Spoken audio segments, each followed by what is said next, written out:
Buongiorno, dobro jutro, guten Morgen. Buondì. Ci mo salvarsi dai stupidi, è un bel lavoro, perché c'è avuto, quando tu hai da fare con un stupido, proprio te, non tu sai che fatto, sei impotente, ti colli i bracci, ti passa il gusto di vivi proprio te, non tu sai che mo difenditi. Tu puoi rischiuiarlo di modo che la tua vita diventa un slalom fra mieci dai stupidi.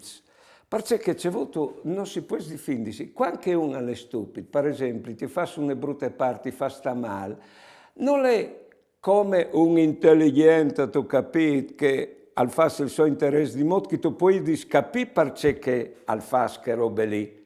E tu puoi anche difenderti. È stupido.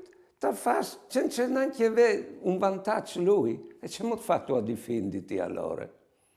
Boh, un'altra roba, visinsi che talvolta sono più stupidi di ciò che si crede. E che per non smaraviarsi quando si chiama un news. E visinsi sono ridotti che una parte di noi è dal stupido, ci rende difendersi per il nostro bene e per quel di chi altri. Buone giornate e buone vite.